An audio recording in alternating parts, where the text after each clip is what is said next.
Alright everyone, it's time for Occult Literature, video number 301, Cures, the story of cures that failed. This is the first edited work in some months. I've gone back to that now. I'm going to plow through, I don't know, 20, 30 more of them before I get to any of my own work. I knocked this out of the way fairly quickly because it was in good condition, thankfully. It's 238 pages in my format. There will be a link in the description to where you can purchase it. Second and third links to my books blogs, and you can peruse other works there. This goes under the medical header, the herbals and medicine medical history header. And it's basically about, it's a compact history of medicine up till the 1920s, looking at sort of the eras of medicine, like the era of mesmer, blue light therapy, the use of theriac, the use of calomel, actually, which was very popular for a number of decades, and how these cures, while they were universally applauded at the time in many circles as being able to affect a medical treatment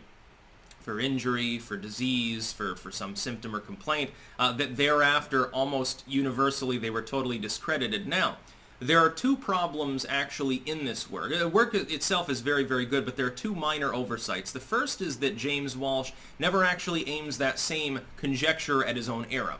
That is, basically, he's framing it as, well, this is the 1920s, our medicine is good, everything in the past is bullshit.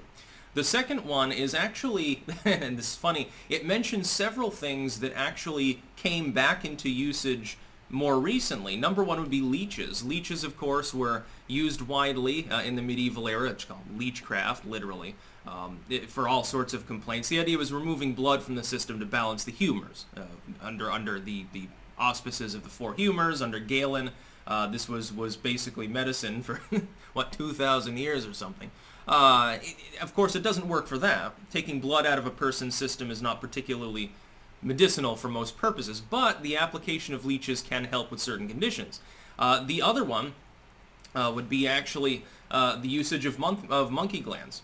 This is only briefly mentioned here. The idea back in, I believe it was the Victorian era, they got the idea that maybe those monkeys out in the jungle that the colonial people were finding, they're so active and stuff, maybe if I take a really thin, razor-thin piece of its testicle and I implant it on a person's kidney, it'll give them more pep, more vigor. We now know, of course, that taking a thin slice of monkey testicle and putting it on your kidney is not going to restore you to a more youthful state. However, it does have potentially some medical effect, and we're not 100% sure, and experiments are sporadically ongoing because apparently if you shave it thin enough, it actually can bind to human tissue. Look it up on Wikipedia if you don't believe me. Well, don't bother because, that's a cesspit of misinformation at this point. But it was considered completely discredited. And the doctor who actually perfected the procedure was shamed and discredited and laughed about for decades. He was considered a running joke. We now know that actually the basic premise, we're not sure how medicinal it may be, but it works. It actually does bind to the human kidney, and as long as you shave it thin enough. How they did that in the Victorian era with surgical procedures then, okay, they managed somehow. Anyway, though, the work overall is excellent. I think the idea of theriac especially is important too. The section on theriac specifically, don't think of it as a substance, but rather an idea. It's sort of like the elixir of alchemy, sort of intermingled. Theriac was basically any panacea antidote that was crafted, essentially, and sometimes it was marketed for more specific uses, but there's a story, an anecdote in this particular book where they're talking about how the shopkeeper's understudy in the pharmacy, the apothecary back then specifically, they had a big jar of theriac, and apparently what it was just the heavily diluted stale remnants of any former medicine. So basically, you dispensed a bunch of aspirin, you had a couple left over that were no longer particularly active, ground them up and put them in the theriac jar, and so it was like an ever-changing, massive dose of a little bit of everything, basically throwing the kitchen sink at your malady.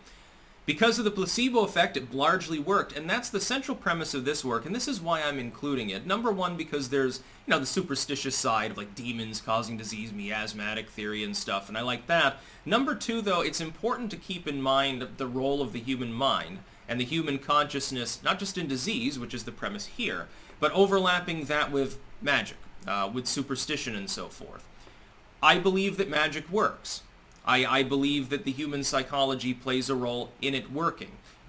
They had like one of the most famous methods of healing in Greece was, it was like a little like a few lines that you would basically tell yourself until it sunk in.